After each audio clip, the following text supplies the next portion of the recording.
आ रही है, मुझे आवाज आ रही जावेद जी, मेरा सवाल यह है, विधानसभा में हार के बाद ये बदलाव क्यों नहीं किया गया जिस बदलाव की अब जरूरत कांग्रेस को महसूस हो रही है? जावेद जी। है।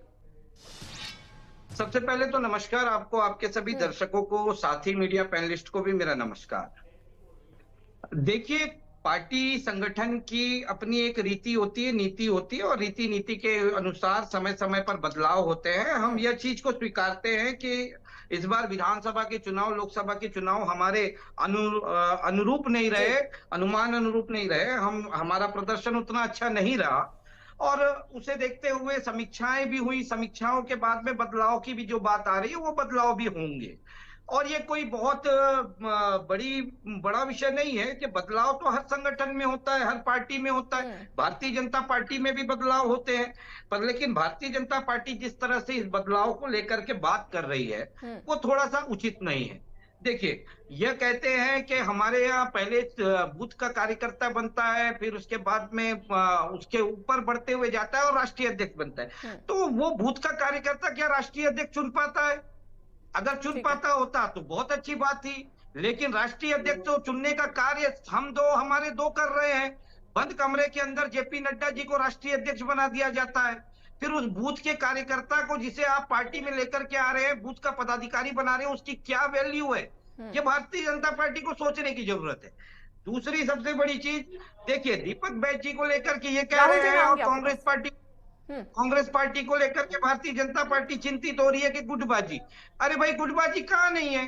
गुटबाजी तो आपके यहाँ भी है। अभी आपके सदस्यता अभियान के शुभारंभ के दिन आपके ब्रिजमोहन अग्रवाल जी को मोमबत्ती जलाने का अवसर नहीं दिया। किस तरह से मंच में वो मोमबत्ती को ऐसे झटक के बुझा करके वहां से मुंह बना करके चले गए।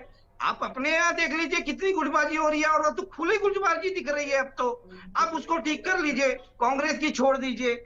तीसरी सबसे महत्वपूर्ण चीज बात, कि कांग्रेस अपनी रीति नीति के हिसाब से चलती है। यही वो भारतीय जनता पार्टी है जो हम्म। आरोप लगाती थी कि गांधी परिवार से बाहर का किसी को अध्यक्ष बना करके दिखाए, कांग्रेस किसी को बाहर का अध्यक्ष नहीं बनाती है। अरे भाई, हम तो गांधी परिवार से बाहर का अध्यक्ष बनाए मल्लिकार्जुन खड़गे जी को। हम्म।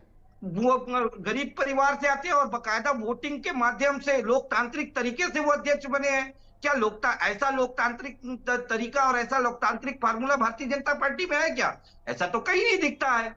तो फिर इस तरह की बातें भारतीय जनता पार्टी को नहीं करनी चाहिए, क्योंकि इनके घर खुद के शीशे के हैं, हम्म। और ये पत्थर उछाल रहे हैं, और वो पत्थर इन्हीं के ऊपर जाकर के गिरेंगे। जावेद जी, क्या कहेंगे? देखिए, आप एक राष्ट्रीय चैनल है, राष्ट्रीय मीडिया है, हम्म। आपसे तो कुछ छुपा नहीं है। जी। आपने तो देखा ना कि किस तरह से मल्लिकार्जुन खड़गे जी राष्ट्रीय अध्यक्ष बने। बकायदा चुनाव हुए, इलेक्शन हुए, वोट डाले गए, वोट डालने के बाद में मल्लिकार्जुन खड़गे जी राष्ट्रीय अध्यक्ष बने। आपसे तो कुछ छुपा नहीं है, मैं आपके से ठीक है। कुछ छुपा भी नहीं हम्म। सकता, है ना? दूसरी सबसे बड़ी बात ये कह रहे हैं कि हमारे यहाँ का बूथ का कार्यकर्ता चुनता है। अरे भैया, आप तो मुख्यमंत्री नहीं चुन पा रहे थे। आपको तो मुख्यमंत्री 17 दिन लग गए, वो भी चिट्ठी आई दिल्ली से, पर्ची आई, और पर्ची के अनुसार मुख्यमंत्री तय हुए। कौन सा आप यहाँ पर आप बड़े आपके नेताओं ने वो मुख्यमंत्री चुना और दो उप मुख्यमंत्री चुना।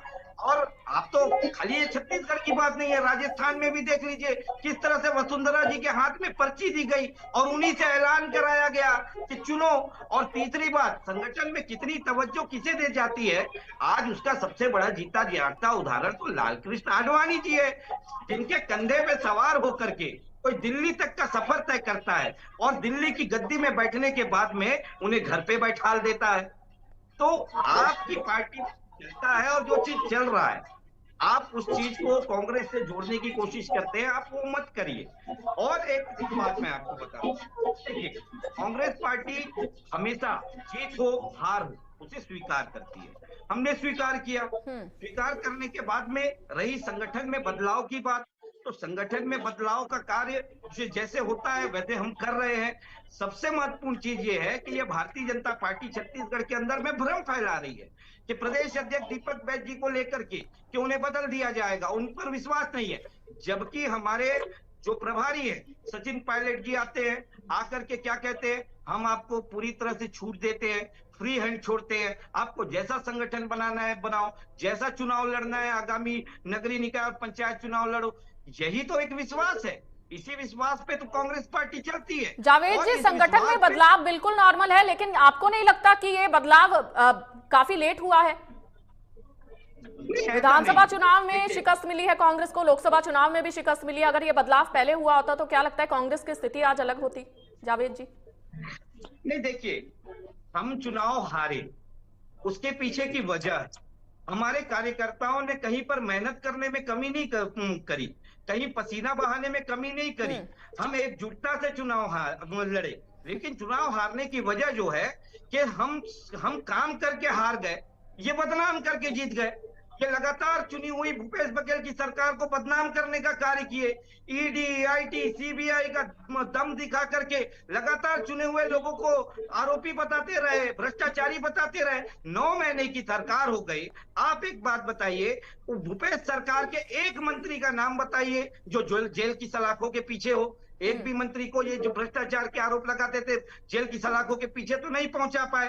तो हम चुनाव के हार के बाद कैसे हम सारा ठीकरा कार्यकर्ताओं के ऊपर फोड़ दें और संगठन में बदलाव कर दें? भाई, हमने देखा है कौन कार्यकर्ता कितना कार्य किया है, और उसी समीक्षा के आधार पर अब बदलाव हो रहे हैं। जिस कार्यकर्ता ने कार्य नहीं किया, किसी कारण से, कोई पारिवारिक कारण होगा, किसी और कारण से, तो वैसे कार्यकर्ताओं को रिप्लेस करने का कार्य कांग्रेस पार्टी कर रही है। और हमारा ये बदलाव या ऐसा इशारा नहीं है जो भारतीय जनता पार्टी दिखा रही है कि हमारे कार्यकर्ताओं पर भरोसा नहीं है। हमारे कार्यकर्ताओं पर हमें पूरा भरोसा है। इसीलिए तो पूरी समीक्षा के साथ में जहां पर जरूरत है उस जगह में बदलने की ओर हम आगे बढ़ रहे हैं। लेकिन मुझे याद है जावेद जी, लोकसभा चुनावों के समय में काफी भारी तादाद में यहाँ पर कार्यकर्ताओं ने बीजेपी का दामन थामा था, कांग्रेस से पलड़ा झाड़ लिया था कार्यकर्ताओं ने। उसका क्या कारण मानते हैं आप? हेलो जी जावेद जी। जी, देखिए, राजनीति में महत्वाकांक्षी और अति महत्वाकांक्षी लोगों की कमी नहीं होती, और कुछ ऐसे होते हैं जो भारतीय जनता पार्टी के चाल चरित्र की वजह से डरे हुए हैं। कुछ को धमका दिया जाता है, धमका करके अपनी ओर किया गया है। कई ऐसे लोग हैं देश भर में, ये तो अगर चुनाव लड़े हैं तो 116 सांसद ऐसे हैं जो इनके जीत के आए हैं, वो दूसरी पार्टी से आए हुए हैं। इनको तो अपने नेताओं की काबिलियत पे शक था, इसीलिए तो दूसरी पार्टी से बुला करके उनको टिकट दे करके उनको जिता के लाए हैं, तब कहीं जाकर के आज ये सत्ता में बैठे हैं। नहीं तो ये तो सत्ता से वंचित हो जाते।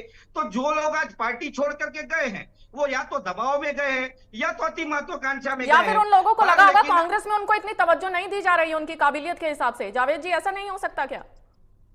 नहीं तो ठीक है ना, आज एक बात बताइए, उन्हें भारतीय जनता पार्टी में कौन सी तवज्जो मिल गई? एक भी नाम आप बता दीजिए जो भारतीय जनता पार्टी में गए हो और आज कहीं बड़े पद में हो। कहीं तो नहीं है, एक भी तो नहीं है। तो फिर आप सोचिए। ठीक है राहुल जी, क्या कहेंगे? ठीक है जावेद जी। देखिए, ये जिस न्यायपालिका की बात कर रहे हैं और जो ईटी आईटी की बात कर रहे हैं, सुप्रीम कोर्ट के कई ऐसी टिप्पणी हैं इन संस्थानों के ऊपर में, इस शासकीय संस्थानों के ऊपर कड़ी टिप्पणी है कि आप आरोप सिद्ध नहीं कर पाते लेकिन लोगों को जेल के अंदर डाल देते हैं, डलवा देते हैं। तो इस तरह के कृत्य तो ये अपने तोता मैना से करवा रहे हैं, और उसके बाद में ये न्यायपालिका की बात करते हैं। कल देखिए, आरोपी होना और आरोप सिद्ध होने में अंतर है। ठीक है, लोग अंदर हैं, हमें उस पर कोई ऐतराज नहीं। आप बिल्कुल, अगर आपको कहीं गलत लगा है आपने अंदर किया है, लेकिन आप तो सीधा सीधा मंत्रियों के ऊपर आरोप लगाते थे।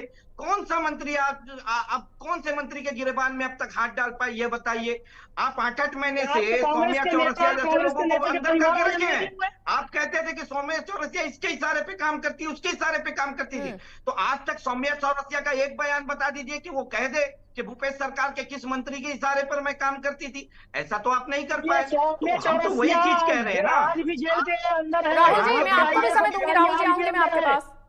जावेद जी, अपनी बात पूरी कीजिए। या तो भारतीय जनता पार्टी देश में लोगों को डरा के धमका के अपनी ओर करती है, या तो उन्हें बरगला करके करती है, या तो कुछ अति महत्वाकांक्षी लोग होते हैं अपनी महत्वाकांक्षा की वजह से चले जाते हैं। यह 3 तरह के लोग होते हैं। अभी हरियाणा के चुनाव में आप देख लीजिए, भारतीय जनता पार्टी के कद्दावर नेता खुले मंच से भारतीय जनता पार्टी के शीर्ष नेतृत्व को चेतावनी दे रहे हैं कि अगर मुझे टिकट नहीं दिया तो मैं कांग्रेस में चला जाऊंगा। तो रंजीत चौटाला की आप बात कर रहे हैं सर, रंजीत चौटाला की आप बात कर रहे हैं। उन्होंने ये भी कहा है कि मैं बीजेपी का दामन किसी भी हालत में नहीं छोड़ूंगा। रंजीत चौटाला की आप बात कर रहे हैं। कांग्रेस में रह करके बीजेपी का दामन कैसे पकड़ सकते हैं बताइए? किसकी एक बात कर बयान रहे में हैं? अगर ठीक वो है कह रहे जावेद जी, हैं, आप किसकी बात कर रहे हैं सर? नहीं, मैं भारतीय जनता पार्टी के एक वरिष्ठ नेता है उनकी बात कर रहा हूं। उन्होंने यही बात कही कि मुझे अगर टिकट नहीं मिलेगी तो मैं कांग्रेस में चले जाऊंगा। अब एक बात बताइए, कांग्रेस में रह करके भारतीय जनता पार्टी का दामन कैसे थामेंगे वो? जावेद जी की ओर से कई जी आरोप लगाए जा रहे हैं, उनका जवाब आप दे देना जावेद जी। देखिए, मोदी की गारंटी ये बोल रहे हैं, इन्होंने चुनाव में कहा था ना 450 रुपए में सिलेंडर देंगे, क्या हुआ उसकी गारंटी का? वो तो और अभी हमने तक क्या क्या कहा था, ये भी बात बताइए। तक नहीं करता। हमने और क्या क्या दूसरी कहा था, बात, ये भी 1 लाख बताइए। युवाओं को रोजगार की बात इन्होंने कही थी। 33,000 शिक्षक भर्ती का ये जुमला फेंके थे।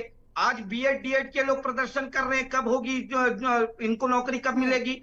सैनिक भर्ती के लोग, पुलिस भर्ती के लोग, नगर सेना भर्ती के लोग आज ही प्रदर्शन किए हैं, भी हाथ में कटोरा लेकर के।